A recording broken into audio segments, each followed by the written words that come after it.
Programa Mundo dos Negócios. Oferecimento Sebrae, transformando desafios em oportunidades.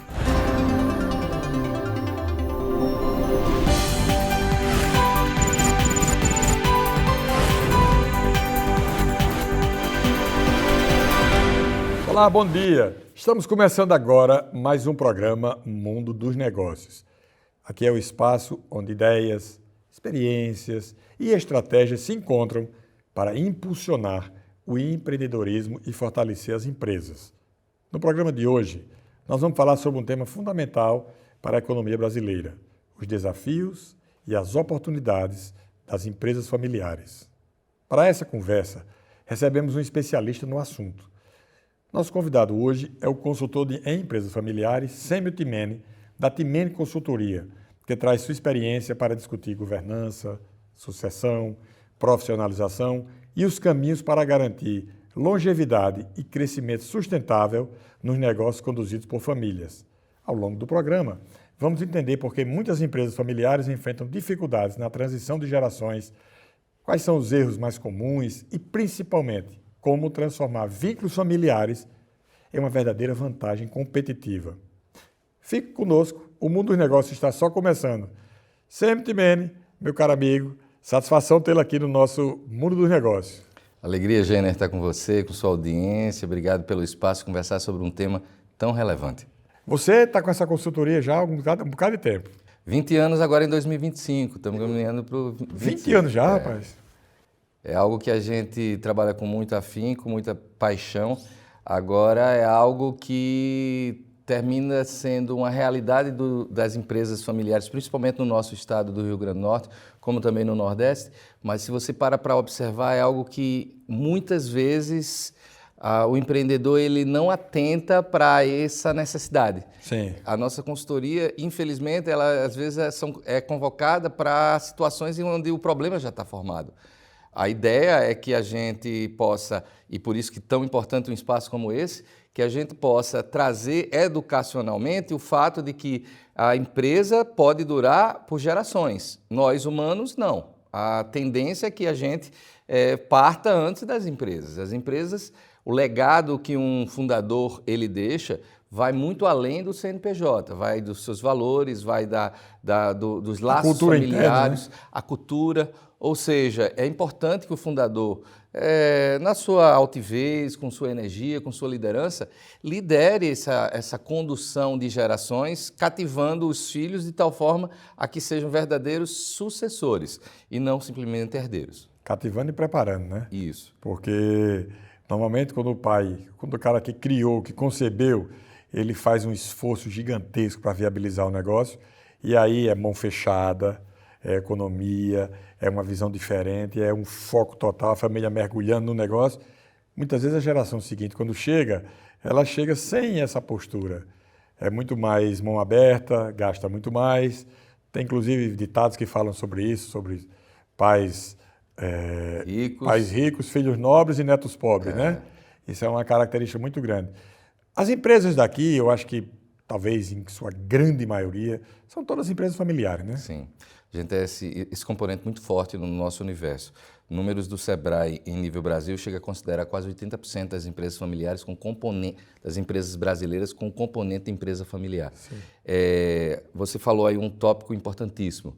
Pai e mãe fundadores, eles muitas vezes eles fazem uma boa educação para os filhos se tornarem homens e mulheres quando adultos, Sim. mas não gestores. Sim. Um termo que a gente escuta desde a década de 90 do século passado e que foi muito deturpado aqui no Brasil é a profissionalização da empresa familiar, que nada mais é do que pegar o filho e tornar ele o melhor profissional que aquela cadeira exige dele. O que é profissionalização da empresa familiar, meu caro ouvinte, agora me entreguei como comunicador do rádio, né? Meu caro que nos prestigia com a sua audiência. Nada mais é do que você olhar para o teu filho, olhar para a tua nora, olhar para o teu irmão e dizer quais são as competências que o cargo exige e que você precisa desenvolver. Isso é profissionalização. Lá atrás a gente escutava dizer demitir todo mundo da família e colocar gestores do mercado. Não, não é isso. Isso é uma solução quando você não tem alguém que você confia, que você ama, que você acredita no potencial, porque tem um caminho contrário também. E se o filho não tem a competência, nem a vontade, nem o desejo de se profissionalizar? Pai ou mãe nenhum pode colocar em risco o patrimônio desse filho, porque sim, ele será herdeiro, pode não ser sucessor. Certo. Colocar em risco esse patrimônio que ele construiu ao longo de tantos anos e tantos esforços, ele não pode colocar em risco colocando o filho numa posição em que ele não vá desempenhar as competências que aquela posição exige. Se aquele membro da família não tem essa competência, infelizmente, aí sim ele tem que pensar em olhar fora dos muros da família. Mas profissionalização, de cara, é dizer isso, Gêner.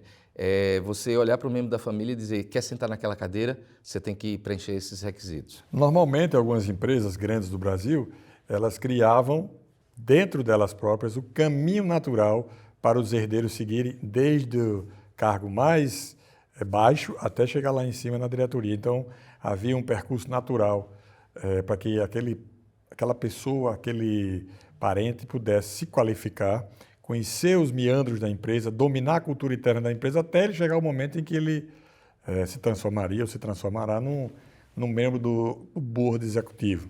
Ainda é assim? Sim, é uma excelente escola você conhecer os meandros, as veias e artérias de uma empresa. Agora, a melhor prática hoje é proporcionar esse membro jovem da família trabalhar em outra organização. Sim, para trazer a cultura. Porque traz a cultura de fora, você Outra soma visão, né? com outra visão. Então, isso é muito utilizado, assim, às vezes, inclusive, cruzamentos entre empresas. Pega o meu herdeiro aqui, leva para trabalhar 3 ou 4 anos com você e vice-versa. Essa é a melhor das práticas. Uma outra coisa que a gente vê acontecer com muita facilidade hoje em dia é a possibilidade de pegar esse membro jovem da família e mandar estudar fora do país. Né? Então, hoje o mundo é interconectado e você, ao proporcionar muitas vezes esse nível de experiência, traz um profissional não só com uma visão de mundo muito maior, mas também com várias outras competências que é tão exigida no mundo de hoje. Né? Perfeito. As empresas familiares, elas representam grande parte dos negócios no Brasil. Qual é o principal desafio que você observa nesse modelo? Conversar. O maior desafio das empresas familiares não é o financeiro, não é a concorrência, não é o marketing. O maior problema é que muitas vezes o pai fundador quer tratar a filha como aquela menina que ele trocou as fraldas. E o filho acreditar que sabe muito mais do que aquele pai que se dedica nos últimos 30 anos da sua vida àquela empresa. Quando você consegue colocar os membros de uma família, de uma empresa, em volta de uma mesa, que não é a de jantar, é a mesa da empresa, é o birô, para conversar sobre o que eu espero da empresa, o que eu penso do futuro, seja eu fundador, seja eu sucessor, e inclusive abrindo o espaço, papais e mamães, para uma velha frase que eu adoro repetir, a possibilidade de seu filho ou sua filha dizer, não, eu não sou feliz trabalhando aqui. Eu não quero dedicar 1/3 da minha vida, que é a parte profissional de todos nós, cerca de 8 horas por dia, eu não quero, eu sou muito mais realizado fazendo alguma outra coisa. Isso é legítimo. E papais e mamães, sua maior missão na Terra é criar um ambiente para os seus filhos descobrirem verdadeiramente o que é felicidade profissional. Criar um ambiente, não forçando. Agora eu vou parafrasear uma frase que eu aprendi com o nosso querido amigo Gilvan Trigueiro Júnior, do Grupo G Trigueiro. Gilvan é da frase dele que diz assim, se o mundo influencia meus filhos, eu influencio também. Então, desde a mais tenra infância, Bia, Netinho, iam para lá brincar com os equipamentos dia de sábado. Então, papais e mamães, parem com essa mania de chegar na hora do jantar e dizer hoje o dia foi horrível, hoje eu briguei com fulano, cicrano, só falando coisa ruim da empresa. E aí, quando o filho começa a criar o pescoço um pouco mais duro, diz, ei, vamos trabalhar sábado com o papai? Quero não. Então, entender que você é um influenciador também da vida do seu filho, influenciá-lo de tal forma que ele queira, sim, vislumbrar um futuro profissional dentro da empresa é fabuloso. Mas tem que conversar, Gêner. Tem que aprender a conversar no lugar certo e na hora certa. É uma boa dica. Eu não imaginei que você fosse dizer isso nunca, né? É porque normalmente as pessoas realmente não conversam, sobretudo nas famílias, né? Em que momento uma empresa familiar ela precisa começar a pensar em governança e profissionalização? Fantástico, desde a mais tenra infância dos teus filhos. Você hoje é jovem, não pensa em sucessão, está aí na casa dos seus 30, 40 anos, mas teus filhos já estão ali do teu lado. Tem que começar a pensar em governança, em sucessão. Porque assim, não é que aos 40 anos eu vou ficar sem dormir pensando qual é o futuro da minha empresa quando eu não quiser. É que eu preparo hoje para esse CEO do futuro, esse diretor do futuro, que é o meu filho ou minha filha, poderem sentar na minha cadeira. É dizer que quanto mais cedo eu paro para pensar, mais eu posso fazer como Gilvan Trigueiro, que dizia que influenciava os filhos desde a mais tenra infância. Tem uma história emblemática de um grande empresário do Estado, Werneck. Eu acho que eu não falto com... Werneck me contou uma história uma vez, Werneck. Dizem que eu conto a história melhor do que a verdade, não me desminta. Mas Werneck disse que uma oportunidade foi fazer um curso do IBGC em São Paulo, pensando que era uma coisa, e quando chega lá descobre que era governança. E ele era o mais jovem dentro de sala, tinha 45, 46 anos. E os filhos tudo adolescente, jovenzinho. E ele disse que foi questionado pelo professor: o que é que você faz aqui? Quando uma turma de fundadores pensando aí na sucessão dos seus filhos. Aí ele disse: eu vim, na verdade, errado para o curso. Eu pensava que era outra coisa, mas eu estou gostando do que eu estou vendo aqui. E Werneck começou a falar sobre sucessão quando tinha 45, 46 anos. E os filhos jovens, ele jogou o dinheiro dele, o tempo dele fora em São Paulo de forma alguma. Hoje a empresa, a WT, ela está no patamar que está, porque ele é cercado dos dois filhos num nível de competência incrível, porque ele preparou, ele se preparou para receber esses filhos dentro da empresa. Ele influenciou positivamente os filhos, que são hoje os braços direito e esquerdo dele. Então, não tem época para começar a pensar sobre o assunto. Por outro lado, é dizer assim: poxa, meus filhos hoje estão adultos, eu hoje estou com 60 anos e não quero trabalhar com a mesma energia e afinco quando eu tiver com 70. Eu quero diminuir meu ritmo. Como é que eu faço? E é hora também de se conversar sobre isso, porque se esse assunto, acredite, ele pode não ter sido conversado na mesa, no birô, na mesa do trabalho, mas foi conversado na cama na hora de dormir, os filhos com a nora ou a filha com o genro. Sim. Porque isso é algo que angustia qualquer segunda geração. O processo de sucessão dentro da empresa, analisando sob a ótica do futuro, ele é mais importante para o futuro da empresa ou para o futuro dos sucessores? Excelente pergunta, Jenner Tinoco. Você me cria, filosoficamente falando, a grande questão que bate nos sucessores. O que eu vou ser quando crescer? E isso às vezes bate lá nos 40 anos de idade, quando meu pai está lá com os seus 70 e eu digo: gente, eu investi aí metade da minha vida nessa empresa e eu não sei, eu não sei se essa empresa tem futuro. Papai não deixa eu implantar muitas coisas que eu preciso, não porque eu quero, mas porque a empresa necessita. O mundo mudou, né? Oi? O mundo mudou e mudou muito rápido, né? E mudou muito rápido. Agora tem a IA, o mundo digital, com as inteligências, né? Por isso que é tão importante, mas tão importante, que aprendam a sentar ao lado, ao redor da mesa, para conversar, Jenner. Se você disser sempre qual é o trabalho que tu faz, eu ensino as famílias a conversarem e a se escutarem. E muitas vezes eu entro também para falar, mas como é importante, você falou uma palavra aí, conflito. Sim. Conflito é importante. Uma empresa que fala e 5 balançam a cabeça, 5 são dispensáveis. Conflito é bom, agora eu preciso saber... É o conflito que provoca a alavancagem da empresa. É isso. Tá. Como fazer isso? É isso que eu levo para dentro das empresas. Como é que a gente pode dar uma orientação a quem tem uma empresa, quem está aqui agora com a gente, vamos supor, aqui está lá em Macau, a pessoa está assistindo aqui agora e tem uma empresa familiar. Qual é a dica? A dica é: você precisa liderar o teu futuro, porque empreendedor não se aposenta, ele não se aposenta, ele se reinventa. Ele não tem inteligência emocional passiva. A inteligência emocional dele é ativa. Tem que estar fazendo alguma coisa. Pois é. Não é? E aí esse reinventar se passa, inclusive, por se ver num outro papel.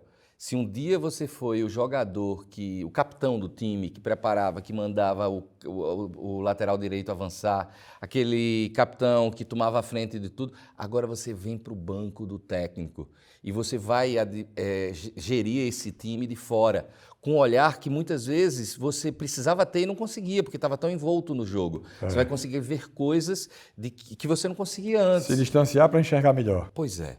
Nós precisamos fazer um breve intervalo. Vamos lá. E voltamos já conversando aqui com o CMTMN, um papo interessantíssimo aqui sobre sucessão nas empresas familiares. É bem rapidinho.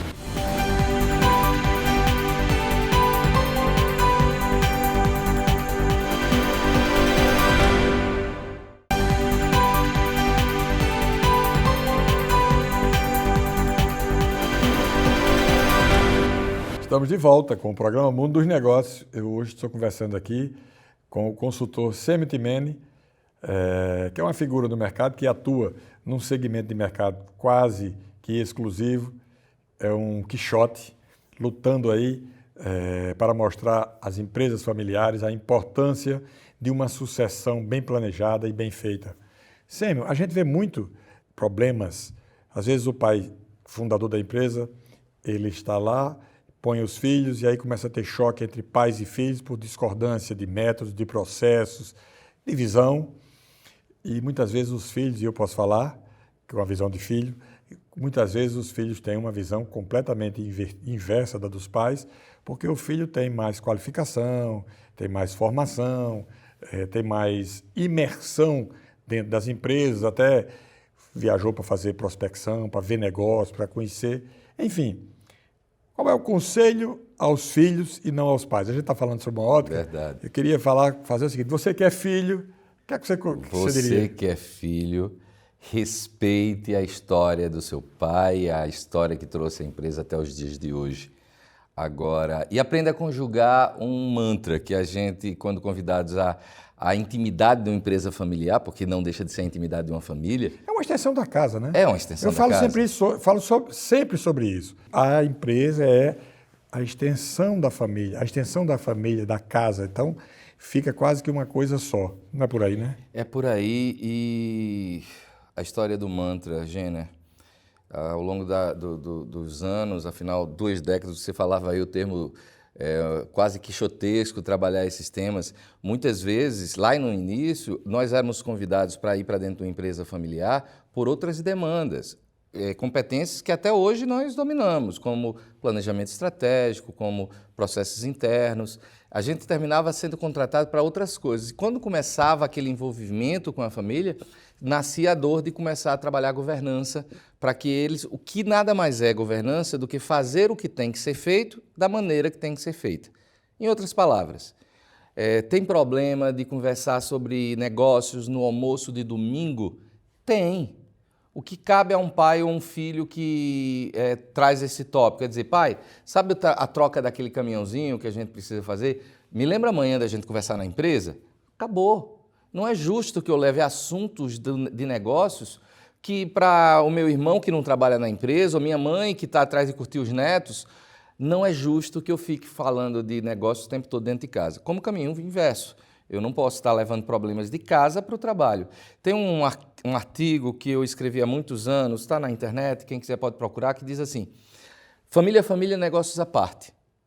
Que não é dizendo que eu não quero os membros da minha família dentro do negócio, mas dizendo assim, eu preciso entender que eu tenho que tratar a família como família e eu tenho que entender, trabalhar o negócio como negócio. Em culturas como a japonesa, a empresa é mais valiosa do que a família. E eu não estou aqui para julgar a cultura japonesa, porque no Brasil é o inverso. Se minha família é infinitamente mais valiosa do que a empresa, eu tenho que entender que se eu não arrumar esses elos entre os meus filhos, que foram criados como irmãos, não como sócios, mas um dia serão. Um dia, a tendência natural da vida, às vezes eu sou expulso, eu já fui expulso. Eu tive o desprazer de uma única vez, graças a Deus, mas de ter sido convidado a me retirar de uma empresa familiar, porque o cara dizia que eu falava de morte. Eu não estou falando de morte, eu estou falando que é a tendência natural. Estou falando para você, sucessor, que você tem a bela missão, não é de continuar o legado do teu pai, é de fazer ele sobreviver para passar para os teus filhos. Estou dizendo que a tua grande missão, se a grande missão do teu pai e tua mãe como fundadores foi fazer essa empresa pujante e sobreviver e criar uma família como você foi criado a partir daquela empresa, o que eu estou dizendo é que a tua missão é fazer com que essa empresa prospere para que seja passado de geração a geração. Eu estou, coincidentemente, com um relógio que pertenceu ao meu pai aqui. Que eu conheci, pronto, seu figuraça. Pois é. E eu virei para o meu irmão, quando eu comecei a usar meu relógio, eu disse, olha, eu não sou o dono do relógio. Eu sou o guardião desse relógio para o meu sobrinho. Sim. Porque eu não tenho um filho homem, né? Sim. Eu digo, olha, esse relógio vai para seu filho. O filho do seu irmão. O seu filho. Então, é dizer assim, a você, segunda geração, o que é que você precisa fazer para esse legado, esse bastão que seu pai ou sua mãe lhe entrega, passe para os seus filhos? Essa é a sua grande missão. E para isso vai ter que ter inteligência emocional. Inteligência emocional de entender, se colocar no lugar do teu pai, da tua mãe. A gente tem falado muito da figura do fundador homem, mas o que no Rio Grande do Norte a gente tem de mulheres que abriram negócios, que prosperam e que vão passar de geração em geração, é dizer que sim, as mamães, você ama infinitamente teus filhos, um amor incondicional. Agora, na empresa tem que saber conduzir esse amor. E lembrando, ao segunda geração, a sociedade de irmãos, uma vez que essa empresa prospere, vai virar um dia a sociedade de primos. Sim. E essa sociedade de primos, se não tiver governança, não dura. Eu estou falando não só de sucessor. Terceira geração, né? Terceira geração, sociedade de primos. Se acaba. Se acaba. E se não preparar através da governança, fazer o que tem que ser feito da maneira que tem que ser feita, se não tiver governança, não dura. Nenhuma empresa que dura 3, 4, 5 gerações, porque temos sim no Brasil excelentes exemplos para falar desses tópicos, nenhuma consegue durar sem fazer o que tem que ser feito da maneira que tem que ser feito. Sêmio, em empresas em geral, há alguns problemas que não estão ligados diretamente ao processo. Nas empresas familiares também. E eu queria que você me dissesse o seguinte, quem é pior para as empresas, a vaidade ou a arrogância? Para as empresas familiares, né? Para as empresas familiares. Nessas relações que você tem de discussão interna, o que é pior? É senso comum entre os especialistas em empresas familiares, os principais autores no Brasil ou fora do Brasil, que o nível de briga nas empresas familiares tem dois componentes. Ou dinheiro ou poder. Sim. E o poder tem muito essa cara aí, da arrogância ou do seu snob. Da vaidade. A vaidade, obrigado. A vaidade. Quando você se despe do poder, você não... O poder, ele é situacional. E você entende que o poder, ele é situacional. Mas que quando você tem a legitimidade verdadeira do poder, um fundador... que não é para ir para casa, botar o pijama e se aposentar, é para se ressignificar. É no papel de, por exemplo, presidente do Conselho de Família e do presidente do Conselho da empresa. É de não trabalhar todo dia, é poder, por exemplo, como queridos fundadores que eu acompanho ao longo desses anos, dizerem, meu expediente vai até às 9 da manhã, porque eu chego pela manhã, participo de reuniões, delego as coisas todas e tenho agora qualidade de vida para fazer o que eu quiser com o resto do meu dia, inclusive ficar na empresa. Agora, entender que na hora que alguém, e principalmente os funcionários mais antigos, porque são aqueles que mais podam o poder da nova geração, tá bom? É Sim. Aquele gerente que tem mais tempo de empresa do que o cara tem de vida. Então, muitas vezes ele vira e diz, recebe um não do novo chefe, e aí faz o bypass e vai direto ao antigo fundador. Afinal, ele é o dono de tudo. É dizer que por isso que a governança é tão importante, para ressignificar o fundador nesse novo papel, para que ele tenha, sim, voz de comando, mas não necessariamente do dia a dia. Ele decide o macro, o micro, quem decide é o sucessor. A gente tem na figura do fundador o papel de nunca sair da empresa, nunca, nem no dia que mais materialmente ele não esteja na empresa, no dia que falecer, Sim. com os valores dele. O que é que ele acredita verdadeiramente que é importante para aquela empresa. É importante escrever isso? É fundamental. Botar lá na frente da empresa. Porque é o seguinte, toda empresa tem uma cultura que ela não está clara, mas ela tem a cultura. Tem. Ela tem a visão, ela tem a missão, tem tudo. Tem tudo. Só que nem todas se expõem lá com clareza na porta dela, na entrada, né? Olha, e o nosso trabalho, ele acompanha as empresas entre 6 meses a 1 ano. Esse trabalho todo depois é materializado num livro. Sim. E o livro não é para ficar numa prateleira ou dentro de uma gaveta. Esse livro deve ser revisitado várias vezes, principalmente, sabe pelo quê? Pelos meus netos. Afinal, aqueles filhos viveram e conviveram comigo a vida inteira, mas os netos já vão me pegar numa faixa aí de idade em que talvez não convivam mais com tanta energia. Como eu me perpetuo, meu legado, aquilo que eu construí empresarialmente, como ele se perpetua através dos meus netos, assim, escrevendo, filmando às vezes, como não, filme, mas é de cara dizer assim, parece poético, mas sim, todo o trabalho que a gente faz conclui-se com um livro onde se conta a história da família, da empresa e tem missão, visão e valores, não é da empresa, é da família. Da família. Então é algo que a gente para e diz, como assim, você quer falar sobre missão da empresa? A gente já tem. Aí eu digo, não, eu quero saber o que é que você quer para a sua família daqui a 5 anos.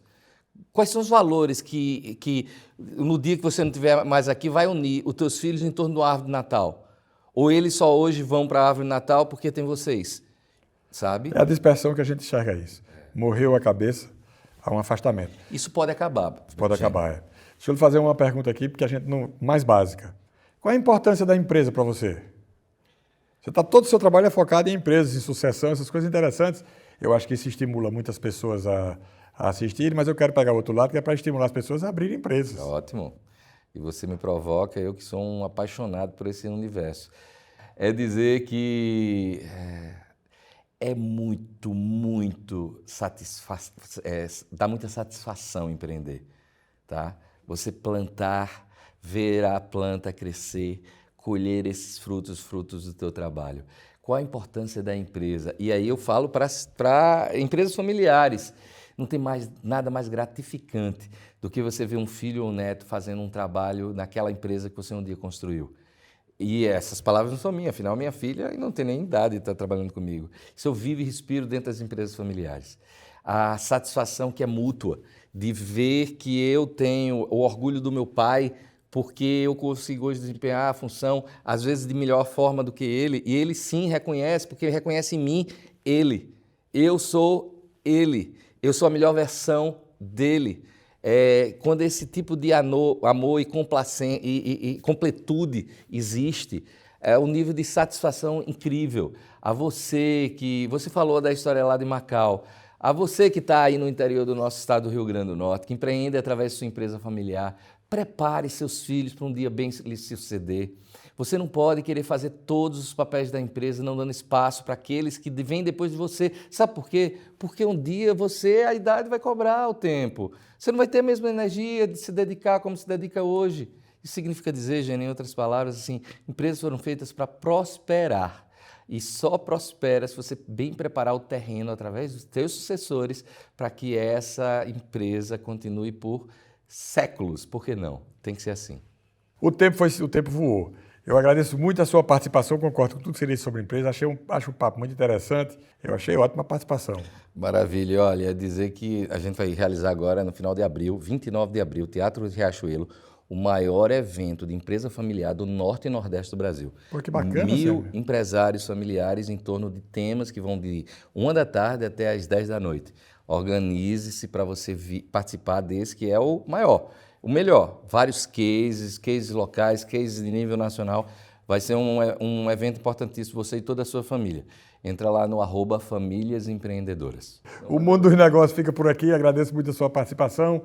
A você, um excelente final de domingo, uma excelente semana. Aproveite a vida, curta a vida, que a vida é curta. É o nosso mantra aqui, para que a gente não fique só carregando pedras, mas também a gente possa se divertir, porque afinal de contas nós viemos para o mundo para curtir a vida.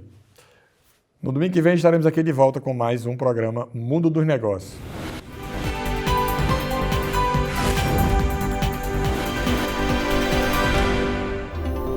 Programa Mundo dos Negócios. Oferecimento Sebrae, transformando desafios em oportunidades.